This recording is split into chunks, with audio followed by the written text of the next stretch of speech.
Hey, thanks for checking out this video on chasing horsepower and our review of the 2025 Nissan Rogue. Now, according to Car and Driver, they ranked the top 15 crossover utility vehicles, or in this case, I like to call them small sport compact utility vehicles. They ranked all 15. The Nissan Rogue came in dead last. I'm going to make an argument today against Car and Driver on why I think the Nissan Rogue is a much better vehicle than 15th place, guys, in that crossover utility vehicle category. Now, before we even jump into it, do you know what a crossover utility vehicle is? I'm going to break it down for you. So, in the case of Nissan and Renault, this is based on what they call their CMF platform. That is Common Modular Family. And even though they say family, I like to say frame because that's what makes sense to the consumer at home.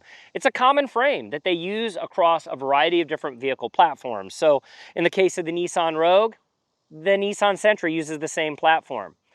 Oh, and not just Nissan or Renault. How about Mitsubishi? The Outlander uses the same platform as well. So what does that mean for you, the consumer at home? It's actually kind of cool. It's automakers have figured out if you take a cool sedan, right? Easier, softer suspension, it's just meant to be a comfortable ride, but you put more of a small SUV body on it. Consumers are really going to clamor to that because if you think about full-size SUVs, they're built more on a truck platform. Small SUVs are built more on a car platform. And that's great for the consumer at home that has no desire to go off-road, but they want the size and functionality of an SUV. This one just happens to be small in stature. So that's what the CMF platform stands for. It's a common platform that can be used, and that means a vehicle that's going to be a little bit more price efficient or cost effective for you because they're sharing DNA across platforms. Now, in the case of the Nissan Rogue, you can also go upscale luxury. You've got the Infiniti QX50, also using the same platform. So as we get in and we talk about the 2025 Nissan Rogue, we're going to break it down. We're going to make an argument that it is better than 15th place according to Car and Driver. I mean, they are the professionals, but we're also professionals. We know things. We're going to break it down for you guys as well. Not just to mention, the vehicle itself, but we're also going to talk about the competitive landscape, some of the other vehicles that fit into the category and why they may have ranked them a little bit higher. All right, so you guys ready? Let's dig in. You're watching Chasing Horsepower and our review of the 2025 Nissan Rogue. All right, so we talk about CMF as a platform. Now let's talk a little bit about design and trim levels, especially as it relates to the Nissan Rogue. So first off, you've got a couple different trim levels. You've got an SV, which is standard vehicle. You've got SL, which is standard luxury. And then you have this one, which is Platinum. Now the Platinum edition is going to come with the all-wheel drive, right? So you're going to get all-wheel drive. Most CMF platforms are going to be front-wheel drive. And that's across most crossover utility vehicles. They're front-wheel drive with an option for all-wheel drive. Now, what's really cool about the Rogue, and this is, again, when I talk about Car and Driver, right? These are full alloy wheels. They're 19s. I think they look really good, and they've even upgraded with the tire, right? You're running Dunlops on here, and that, again, every little small thing that I talk about on this are things that would lead me to believe that the vehicle is better than what Car and Driver noted it as. Check this out. If you can come in close, look at this. They put sound deadening on the inside of these wheel wells, and this sound deadening on the inside of the vehicle is really going to cut down that road noise. So again, you take a Dunlop tire, you got a 19-inch wheel that's alloy, there's no plastic, and then you've got sound deadening on the inside, even over the top of the suspension, right? So you're really doing something special for the consumer. And when I look just at the wheel well, I'm thinking to myself, they went to the next level to give me, the buyer, a much better driving experience. Now, let's talk about some of the exterior design. I love the fact that they went monochromatic here. Monochromatic simply means they went color on color. They didn't go with, any type of chrome or different color to make it pop. I like the subtle, luxurious look that they went with the handle. You come along the top, you've got a functional roof rack up here. It's a standard roof rack. You can see there's 4 inlets on the inside, so you pop these little caps and you can affix some form of a roof rack on top. As we make our way down, they did use a little bit of chrome around the windows and then down here with some trim pieces. And this is a fixed trim piece. You know, it's actually molded on nicely, and I think it gives the vehicle a cool look. Monochromatic mirrors with side marker indicators here. And then this is kind of cool. I just want to point it out. They go with a black trim piece like this. It rounds out the wheel, and then it makes its way all the way down. I like this. It just means that when you're out on the road driving, you're not going to pick up additional debris, meaning you're going to be able to see it, right? The dark's going to hide a little bit of that. You think about rubber kicking up on there, kind of hides it as well. Same kind of concept up on front. You know, we already talked about the wheels and tires, and now we want to turn on the front LED lights. You got your side marker indicator here, your LED light. Look how small and compact this is, right? It's not big and bold and in your face. You think of a Cadillac Escalade, I think it's almost the size of the whole bumper. This is just streamlined. And again, we're talking about giving consumers kind of a cool custom and luxurious look, contemporary look. They've done it here. And then your main headlight down here. I mean, man, they're LED lights. You just think about the old school halogen ones that would blind you on the road. These are blinding. They're bright, but they're also more efficient. You got a little bit of airflow over here with this vent, kind of help keep those tires, wheels, brakes, just kind of keep things cool when you're out there on the road. And then you're going to have sensors, right? You're going to have all of Nissan's safety features in this vehicle as well. So lane departure warning, lane departure assist, front crash avoidance, rear pedestrian detection. You're going to have all of those things. And, you know, just kind of to round out the front, Japanese car companies, just as a culture, there's a lot of zen. There's a lot of words they use to describe things that you would find in the environment. This is called their V-Motion Grille, and this one is just a little bit more of a performance-oriented stance. You know, kind of makes that V, but V-Motion Grille. And to Nissan, it's supposed to mean fast and performance, right? Kind of gives you that look moving forward with the vehicle. Rounding it out with the lights over here as well. Simple hood, nothing special up there. And it kind of rounds out the front of the vehicle. I think the only thing I would do before we stop and talking about is that from this angle, if you look right over the top, a lot of automakers have antennas, and they're usually singular. I love the double fin. It's just something I saw when I first got the vehicle, the double fin up top. We'll show that more in the rear of the vehicle, but kind of rounds out the exterior design. All right, so key fob. We're going to talk about the back end, if you will, of the Nissan Rogue, and the motion detection that the key fob will have with the vehicle as you get close. So it has proximity opening rear lift gate. So key just goes in my pocket, car is locked, and as I walk over, there's a little bit of a delay. You kind of have to maybe dance and swing, but it's going to pick it up and it's going to open up that rear lift gate. To be perfectly honest, I couldn't tell you whether I just needed to swing once. I just wanted to do it for you. But as we make our way into the rear of the vehicle, look at, we got to name this chair. Somebody online name our chair. It's the chair that goes with us everywhere.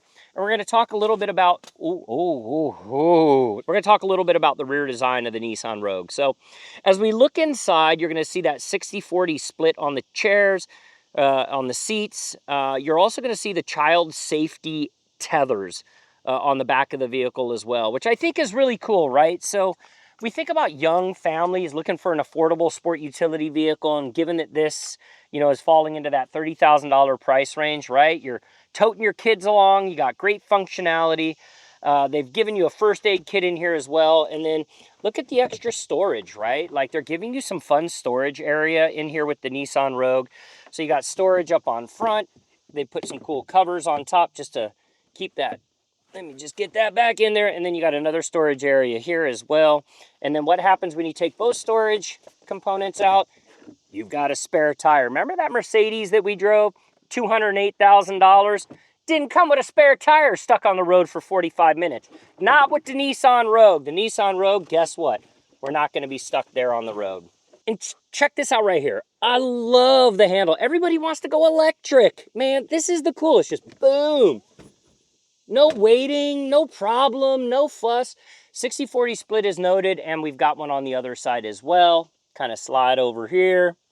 And you got that same handle. It's just, I love the way it feels. Boom, down. Just so simple. And then look at the size, cargo capacity. I mean, you got a lot of room in here. Snowboard, snow skis. You want to go to soccer practice, hockey. You got a lot of room in here. And I think that's another added bonus to this vehicle and kind of that crossover utility vehicle segment. It's about functionality, right? You're not going to get this in a sedan. And that's what makes this one of the coolest and largest segments in the auto industry. It's all about utility. All right, so welcome to the inside of the 2025 Nissan Rogue. And I feel like it needs like a big cinematic open because I just feel like, and this is being an auto industry journalist, Nissan's had a lot of trouble the last year and a half. There's a lot of skepticism about where the brand's going. There are a lot of fingers being pointed in multiple directions. There's a threat of Honda buying them. And here's the deal, is that it's human nature for people, when someone's being kicked, to keep them down. And in many ways, I feel like other auto journalists are doing that with Nissan right now. Nissan's sales are bad. Nissan hasn't changed their engine in years. So you know what? While they're down, we're going to kick them. I say stop being stupid, because this is a killer interior for a vehicle. In fact, the higher end version is the Infiniti QX50, and the inside of this screams Infiniti QX50. You've got dual tone colors with this beautiful brown leather with double stitching, right? I mean, you've got some faux materials in here. You've got a mix of plastic, sure. But the look and the feel gives me the feeling of a luxury vehicle. I could cover the Nissan sign in here and look at the interior and be just a little bit confused for a second. What am I in, right? You got seats that are double stitched, and they've got quilted patterns on it with the black piping down the side. Again, they're just trying to reach an audience that is looking for a vehicle that is slightly more sophisticated. And the problem is, if they don't know that Nissan offers this, then they're never going to know to look for it. So that's why we're being a little bit more exaggerated and excited about the interior of the vehicle. Let's break down some of the things. What does it mean for you as the consumer on the inside? Well, let's start with some of the tech features. You've got a 12.3-inch screen right up here on front, right up here on the dash. You also have a mirroring 12.3-inch digital gauge cluster over here. And it's simple, right? Very simple layout, very easy to use. And then kind of making our way through the interior cabin as well. You know, I always talk about the fact that a lot of automakers they've gone to full electronically controlled, climate control up on your main infotainment screen. But Nissan is sticking to the basics, right? I like basics. Guess what? Heated seats, hit the button here. Now I've got heated seats, right? I want to adjust my temperature on my side of the car. I'm going to adjust it over here. If I want to adjust yours over here, it's going to be adjusted in the passenger seat, right? Keeping it simple, stupid is the concept at Nissan, and they've done a fantastic job.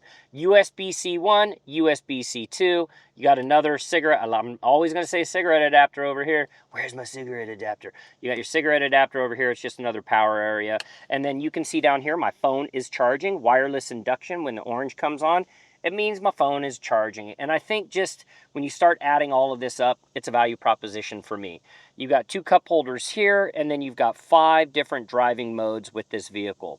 And if I want to go into one of the driving modes, I'm just going to twist the knob, and it's going to show me on the screen snow mode. Come all the way to the left, it's going to be off-road mode. Come to the middle, it's going to be auto or standard mode. Go to the right, I want to hypermile this thing, save some mileage, get some better MPG. That's the green mode.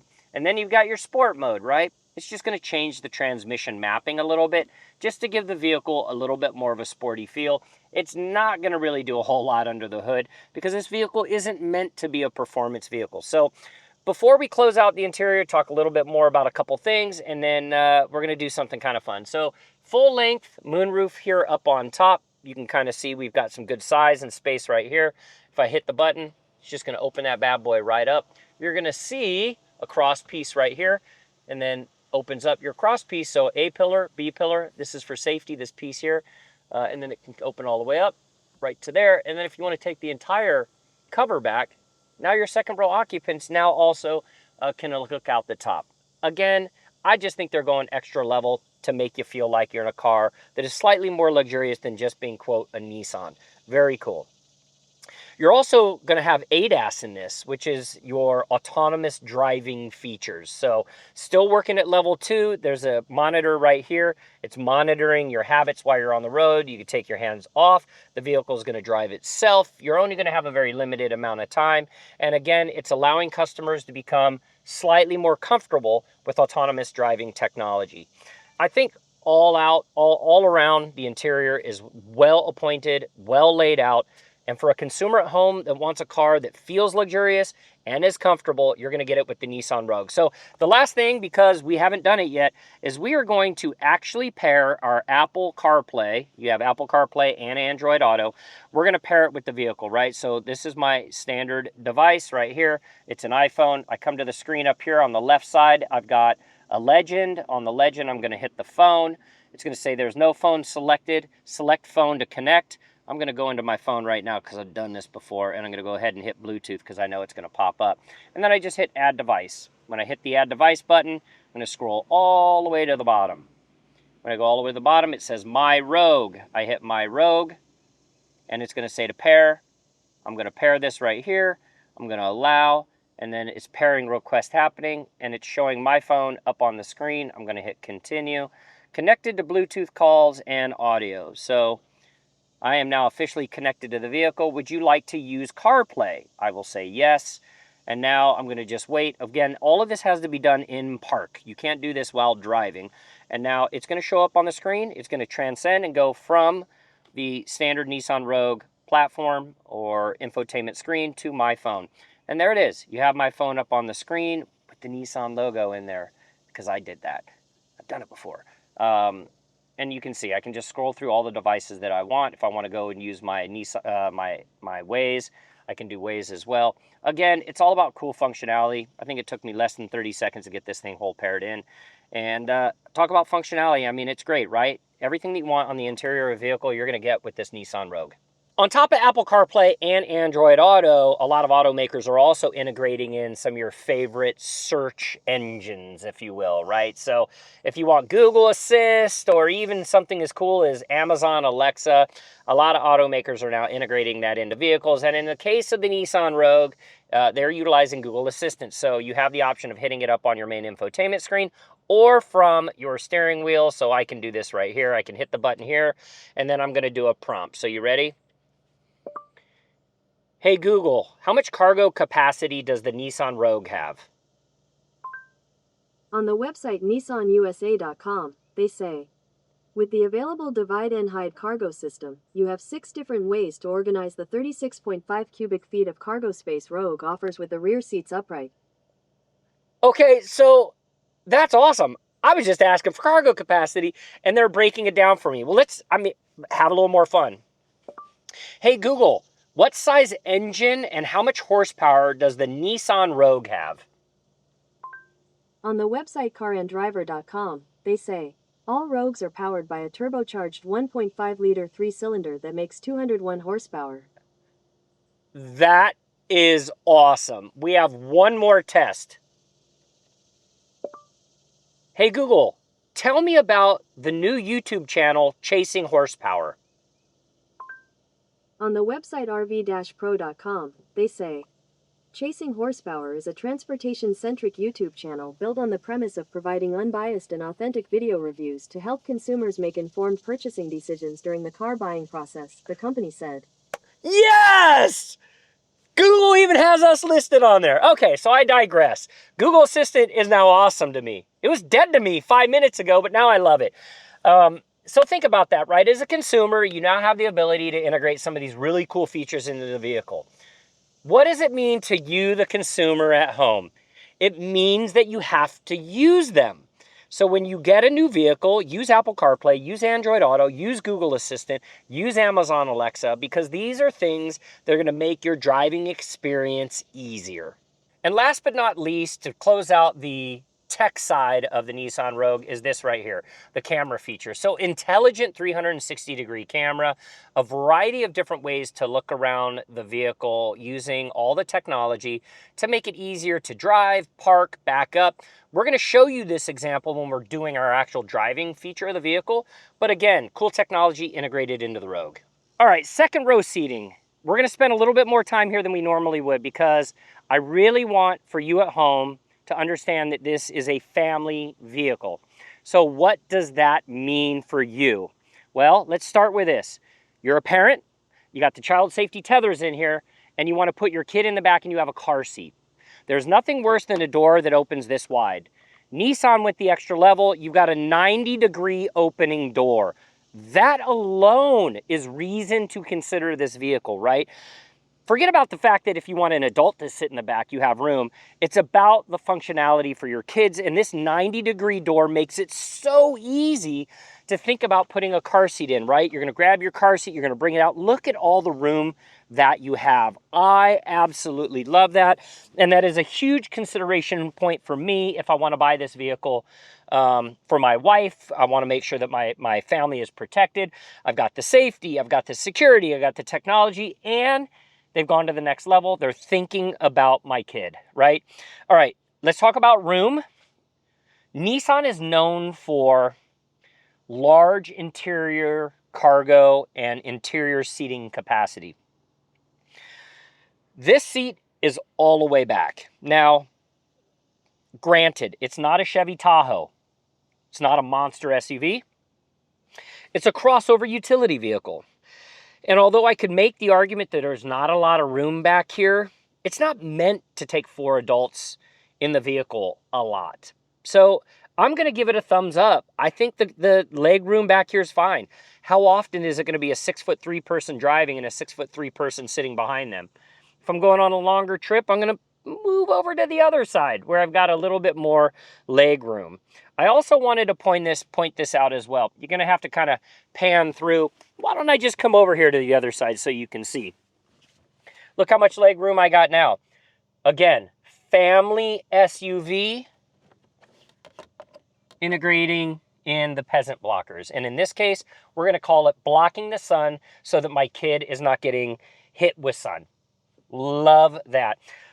Heated seats, 2 USB-C charging areas, and our ability to control our own climate in the rear of the Nissan Rogue. Again, I'm going to say car and driver again. I think y'all had it wrong, making this your 15th choice, 1 out of 15. By the way, when you watch and read the article on car and driver, guess what? Advertisement for Toyota RAV4. Advertisement for the Mazda CX-7. Advertisement for all those in the top 5 category. Oh, maybe they just didn't advertise that they got knocked to 15th. Just saying, separation of church and state. Behind the wheel of the 2025 Nissan Rogue is exactly as you would expect it to be, and as I've noted in previous parts of this video, is that this vehicle is based on a sedan platform, right? That CMF platform that Nissan and Renault share. So the first thing that we would obviously talk about is, what does that mean for you as the consumer? Sedan technology means more comfortable driving. Sedans are meant to be comfortable on the road. They're meant for long hauls. They're meant for just an overall driving experience with a different type of suspension technology. The DNA is different. A truck's got a solid axle in the back. It's meant for towing. Bigger SUVs have a lot more weight. And so with the way that the Nissan Rogue has been designed, it's been designed to be a comfortable drive first. Performance would be second, and maybe even, could I say third, or non-existent. So under the hood, you've got that 1.5 liter 3-cylinder turbocharged motor. It's pushing out 201 horsepower with 225 pounds-feet of torque. What does that mean to you? Well, it starts with the transmission. It's got a continuously variable transmission, or continuous variable. CVT is the term that you'll hear in the market. Nobody really defines it. The vehicle doesn't really have gears. So a CVT transmission is really meant to make the drive smooth. It's not performance oriented. And they give you the feeling of having, with this Nissan with paddle shifters, kind of the feeling of gears. So what's really cool is up here on the steering wheel, and I think that's kind of the Nissan DNA, is that I can control the shifting, if you will, of the vehicle. I'm in 4th gear right now. I can hammer it down in that 4th gear. 3rd gear, right? Back up to 4th gear. It's kind of cool. We're in sport mode, so if you want to change the overall driving dynamics of the vehicle, you can. The mapping shifts of that CVT with the Nissan Rogue, and then the ability to use the paddle shifters allow you to have fun. We're going to come up from this main road that we're on here, and then we're going to come to a stop, and we're going to do our version of a 0 to 60 on a backcountry road. I want to prepare you. Get that seatbelt locked down, because when we hammer down on this thing, it is going to really be fast. All right, you ready? Here we go. 0 to 60.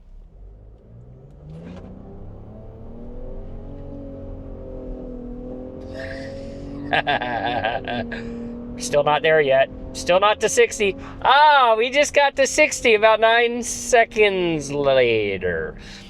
You're not buying the Rogue for the engine. You're buying the Rogue because it's a great family vehicle that's going to get you around town, to the mall, to the ice cream shop, to soccer practice. In the instance of a teenager, a great vehicle with awesome technology, tons of safety features, great fuel economy, looking at 33 miles per gallon combined with the Nissan Rogue. Puts it atop the class for having good fuel economy. They're going to come out with a hybrid next year. That hybrid is going to give this thing a lot more, I'm going to sound old when I say it, a lot more mustard under the hood. It's going to give you a little bit more performance DNA under the hood. If you take the whole package and combine it together, which is great, we've got a kind of a rolling turn up here. The suspension is going to be just comfortable, right? And you marry that in with the CVT transmission, you can just feel it right there. It's just this mild kind of shifting that is non-existent. But I can make the argument that's what you want in a car like this. You're not buying this because you want to go fast. You're buying this because you want a safe car with a lot of cool technology, a little bit of luxury that's going to get you from point A to point B, and you're going to do it in an affordable way. That's what the 2025 Nissan Rogue is all about. All right, Nissan Rogue. Not a lot to really talk about from a performance standpoint, right? I mean, you're talking about a car that, for the most part, we spent the entire video talking about the features, the functionality, what does this vehicle mean to the end user, the consumer, and there's a lot to talk about, right? I mean, the technology alone in this vehicle really sets itself apart. Nissan was one of the first ever automakers to really come to the market and offer all their safety features as standard on all of their model lines, right? That's not something, it took other automakers more time to do that. And so as I look at this vehicle as a whole, it makes sense now why the Nissan Rogue continues to be the best-selling Nissan. It's because they've taken a crossover utility vehicle platform. It rides incredibly comfortable on the road. They haven't put a ton of technology and performance under the hood because you don't need it. And the best part is you get up to 33 miles per gallon, which is really towards the top of that segment. So if we look at articles like Car and Drivers and we really break them down, and I know I had a little bit of fun talking about the advertising side of it, from a serious standpoint, this is a great car. I would be happy putting my 15-year-old, 16-year-old daughter in it as her first vehicle. I would be fine with my son driving this vehicle and taking it off to college. The Rock Creek Edition would be significantly better for him as a boy. But, as I look at just the way it's designed, it's a great vehicle. So that leaves us with the final benchmark of the test, right? What is the price of the 2025 Nissan Rogue, and how does it really fit into the segment? All of the vehicles are starting right in that same ballpark, right around $30,000, $31,000. And then when you top this out as a Platinum Edition, which is this one right here, you're under $40,000. And with the average median transaction price in the auto industry still hovering around $48,000, $49,000, you're getting a fully loaded brand new vehicle for less than $40,000. And that is a big deal for consumers in the market that are really watching their pennies right now. I love this vehicle. Would I put it at number 1 in the test with Car and Driver? Probably not, but it might have been in the top 5. It's a great vehicle for a great value, and it's got Nissan, DNA all over this vehicle. We think about the brand, we think about the company, based in Tennessee. There's just a lot of great stuff happening with the Nissan Rogue. And to close it out, we hope you enjoyed watching this video as much as we've enjoyed putting it together for you. And don't forget to hit that subscribe button below, because that's how we get to keep bringing you these cool videos. And if you're not following us on our other social channels, please do. It's pretty easy. Just type in Chasing Horsepower on your favorite social channel and you'll find us.